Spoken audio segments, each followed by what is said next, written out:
It's a shambles, and I'm not talking about last week's video. This week we are in York, a famous city, but its origins are often overlooked, and everybody seems to favour the whole story about the Vikings and, of course, the medieval stuff. But long before all those guys, the Romans were here with their fortress, Eboracum.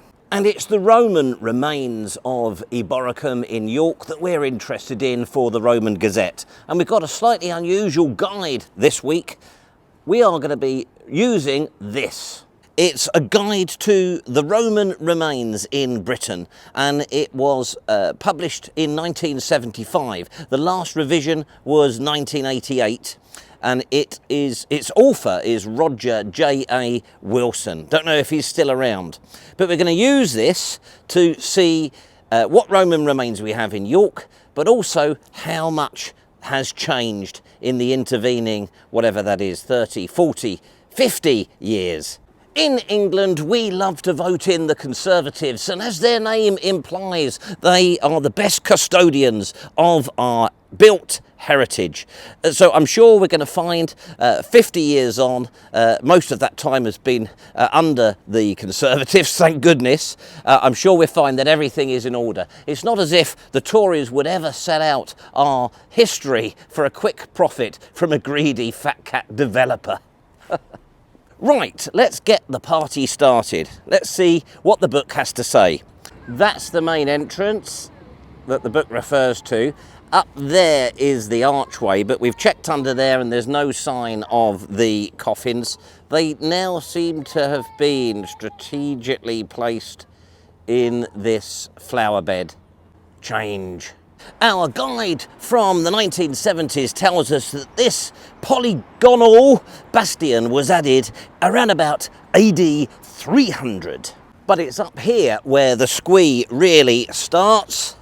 There's our first squeetastic glimpse of the Roman wall gated in. Our guide from the 1970s tells us that the wall opens up, and as you can see behind me, so it does, with its original stone facing preserved and to almost full height. It is an amazing survival, but it's what lays directly behind me, hopefully that's in shot, that we're really excited about. Right, so you can see the difference between the Roman stonework, and then as we get about halfway up, it's later medieval work. Robert now tells us to go through the narrow gate to the side of the Multangular Tower to enter the fortress. Someone has brought my camera bag through already. That was nice of them. Oh, now it's down there. Let's go into the Multangular Tower interior. The condition of the Roman stonework here really is incredible. I hope you can see up there how good it is. It's really well preserved, and you can see the medieval nonsense on the top. Roman sarcophagi, coffins everywhere. Those sockets are for the scaffolding that was used when the Multangular Tower was originally built. There's even the remains of an original partition wall inside the Multangular Tower. In the YouTube language, the quality of this Roman stonework is awesome. Oh, that's good.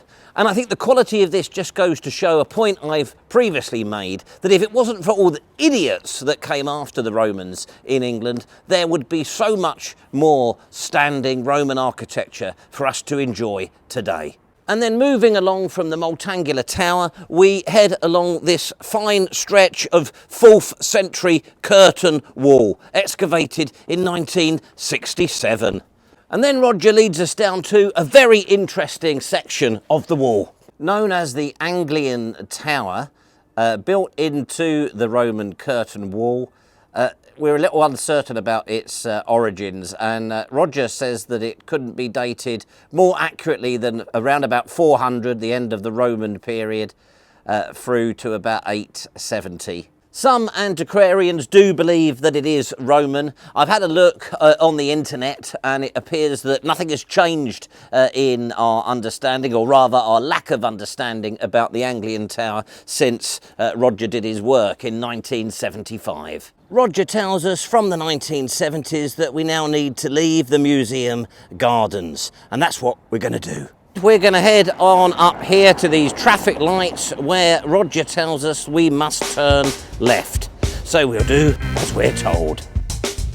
And then, as in Roger's day, just by the bus stops, there is another piece of curtain wall. What has Roger got in store for us next? He tells us that we should now cross the road and climb the steps to the top of the Bootham Bar, which sits on the site of the Roman Northwest Gate. He then goes on to tell us that a fragment of it survives in the public lavatories. I don't think in 2023 it would be a good idea for me to go probing around there with my vlogging camera.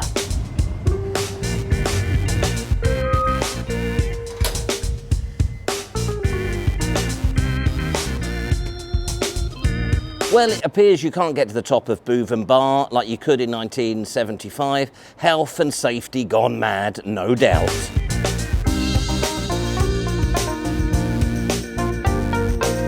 What an idiot. And I'm now in the region of York Minster itself, which was the location of the Roman Princia Pier. And I've sat on this bench in order to check to see where we go to next. I'll have to let Peter know there are a lot more benches here in York than there are in Lancaster, but he's onto something. They are all in the shade and it's freezing. Here is Constantine the Great. He was proclaimed Roman Emperor here in 306. And he's the one that did a lot for the Christians. He became a bit kinder towards the Christians. But there's something even more squee over here. Here's a magnificent erection. It's a 22-foot tall Roman column, which was discovered almost intact where it had fallen. And it was dug out the ground in 1972. Experts with their gift shop. Bingo! I can now make the political point that I wanted to. The directions tell us to descend Monk Bar and access a yard where we are supposed to be able to see further stretches of the Roman wall and some of the earliest parts of the Roman fort. But hey, guess what has happened in the intervening 50 years? It's been sold off, it's private, and the public are disbarred. And that is the story of the last 50 years. That cat down there is more free than us. We're now heading off to find the last Roman remnants that exist within the fortress. I thought this bit might have changed, but it's still there, the Roman Bath Inn, although it's now been simplified just to Roman Bath. It has changed a bit. Back in Roger's day, you had to ask the landlord for access to the cellar, and you were dependent on him not being too busy. I don't suppose that's so much of a problem these days. However, you don't need to do that because there is a really good little museum. It's just £3.50 to get in. So do you have a blog or something there? I'll give you a card. Yeah, lovely.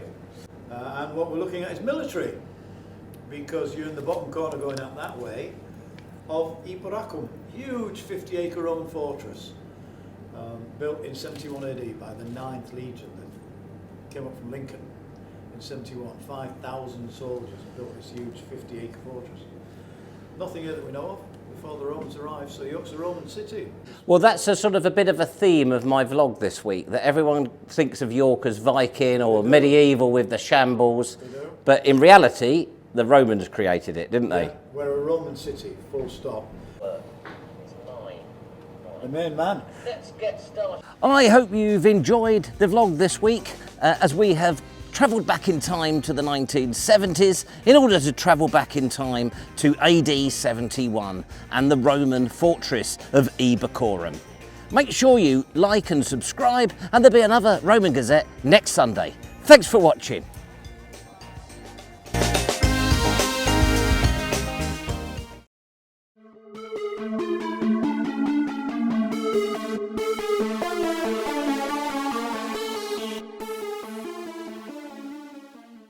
Caesar was in a restaurant one day studying the menu when the waitress came over. She exclaimed, "Caesar!" He looked at her and said, "No, I'll have a Waldorf."